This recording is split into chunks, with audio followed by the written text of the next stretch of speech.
Olá pessoal, eu sou o Marcos Simões, psicanalista, e o nosso assunto de hoje é algo bastante discutido na psicanálise. O que acontece quando nós reprimimos os nossos desejos? O que acontece com a gente?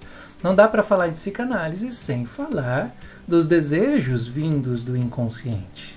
Eles vão reger a nossa vida e a gente precisa entender o que acontece quando o nosso ego entra em ação, impede que alguma coisa aconteça, usa seus mecanismos de defesa e, na verdade, a gente precisa compreender melhor. Será que esses desejos que vêm do inconsciente, de fato, eles nos afetariam tanto? Ou essa é uma, digamos assim, uma percepção do nosso ego que precisa ser melhor esclarecida? E aí com a gente? O que será que acontece quando nós reprimimos o nosso desejo? Vamos falar sobre isso então?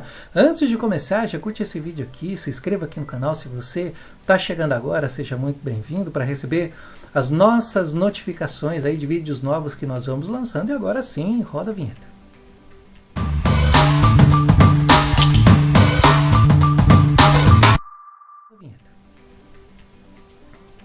Hoje vamos explorar um tema profundo e às vezes até meio controverso.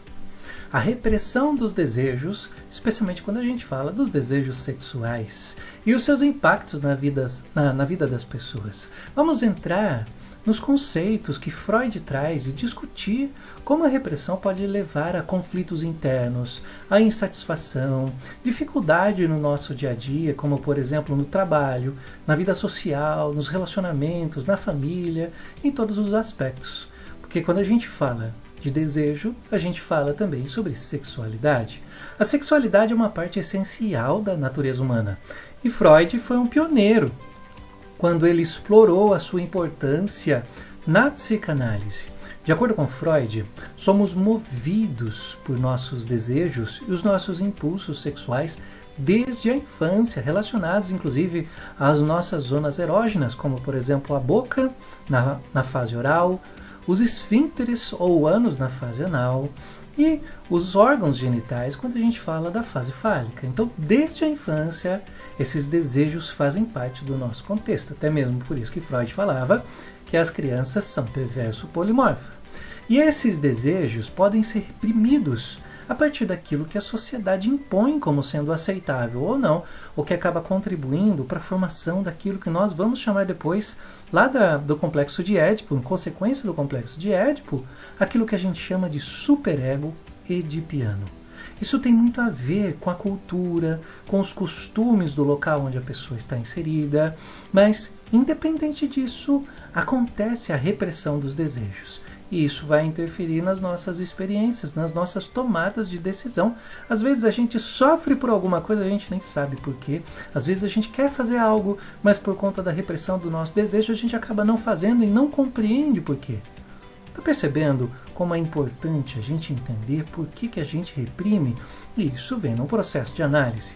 A repressão é um dos processos mais importantes para o desenvolvimento cultural da humanidade.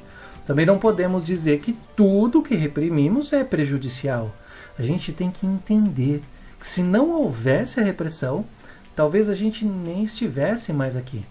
Quando os desejos sexuais são reprimidos, eles não desaparecem. Em vez disso, eles são empurrados para o nosso inconsciente e vão gerar mais conflitos internos, os nossos sintomas, por exemplo. Esses conflitos podem se manifestar de várias maneiras, e essas maneiras são diferentes, como sentimento de culpa, sentimento de vergonha, ansiedade ou até mesmo repressão. A insatisfação também pode surgir quando os desejos sexuais reprimidos não são reconhecidos ou não são expressos. Isso pode levar a uma sensação de vazio ou desejo em relação à vida, em relação aos relacionamentos, em relação àquilo que a gente vive. A pessoa não sente mais aquele desejo de realizar algumas coisas. Mas reprimir o desejo, será que é tão importante assim? Muitas vezes sim, a repressão pode ser importante, mas a gente precisa compreender o que ela quer dizer pra gente. Uma vez que a gente reprime, não está mais na nossa consciência, e tomar nota dessa repressão é importante. A repressão dos desejos sexuais também pode ter dificuldades quando a gente fala da nossa convivência. Ela pode trazer essas dificuldades. Às vezes a gente está num relacionamento que não é tão favorável, às vezes a gente acaba se submetendo a trabalhos ao lado profissional que na verdade a gente nem gostaria, mas não encontra alternativa. Tudo isso por quê? Porque o nosso desejo foi reprimido. Então, às vezes, o nosso desejo reprimido vai influenciar na nossa experiência, às vezes, a nossa experiência vai influenciar no nosso desejo reprimido. De qualquer forma, nós vemos essa manifestação inconsciente. Quando não estamos conscientes de nossos desejos e as nossas necessidades, até mesmo as sexuais, podemos ter dificuldade em nos conectar de forma mais íntima, de forma mais satisfatória com as outras pessoas, com outras situações. Isso pode resultar em muitos conflitos, falta de comunicação, até mesmo disfunção sexual pode acontecer por causa disso. É crucial que enfrentemos a repressão dos desejos para alcançar uma vida sexual, uma vida social, emocional mais saudável. Através da psicanálise, a gente pode explorar os nossos desejos reprimidos, porque o set analítico é um lugar para expressar desejos, trazendo a consciência e trabalhando para aceitá-los, sem julgamento. Não há nada de errado você permitir que um pensamento seu, seja ele qual for, ele venha para a consciência, que você fale sobre ele. Às vezes a gente tem alguns pensamentos que a gente de imediato fala assim, não, eu não posso pensar esse tipo de coisa. Na verdade a gente pode. E o set analítico é esse lugar, para que você possa expressar. Ao aceitarmos a nossa sexualidade, expressarmos os nossos desejos de uma maneira mais saudável, de uma maneira aberta, de uma maneira livre, como acontece no set analítico, podemos encontrar maior satisfação e conexão nos relacionamentos, além de um maior equilíbrio emocional e bem-estar de uma forma geral. A repressão dos desejos sexuais pode ter impactos profundos na nossa vida, levando a conflitos internos, dificuldades que vão surgir das formas mais diversas. É importante explorar esses desejos, aceitá-los, expressá-los de alguma maneira. Isso vai fazer com que a gente possa se relacionar melhor com a nossa realidade. Às vezes a gente tem um conflito com a nossa realidade por conta daquilo que a gente não expressou. Se você não faz aquilo que você tem como objetivo da sua vida, por exemplo, que você gostaria de fazer, aquilo que você chama de propósito, ou por alguma situação você teve que mudar a sua vida, você vai encontrar conflitos. Por exemplo, aquilo que você quer para você. O que não tem nada a ver com liberdade ou libertinagem, nada disso.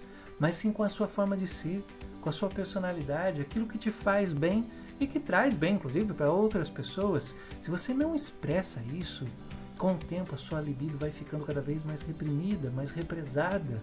Você vai sentindo sintomas aparecerem que antes nem mesmo você sentia. Isso você vai sentir, por exemplo, no corpo.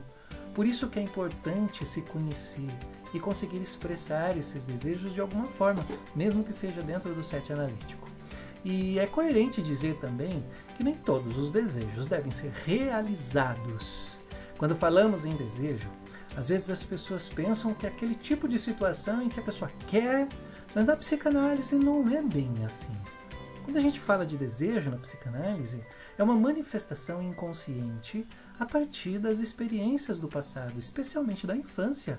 A repressão desses desejos nos levam a entender como é a nossa personalidade, e isso pode ser trabalhado a partir do momento em que nos dispomos a nos conhecer.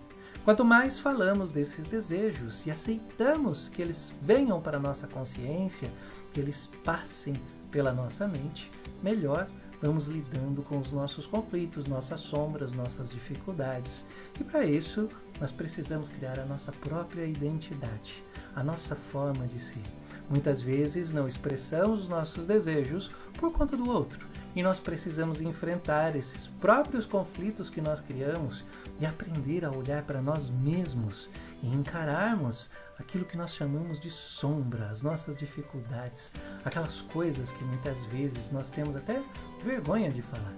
Uma das maiores dificuldades do ser humano é aceitar determinados pensamentos, determinadas situações na vida e olhar para dentro de si.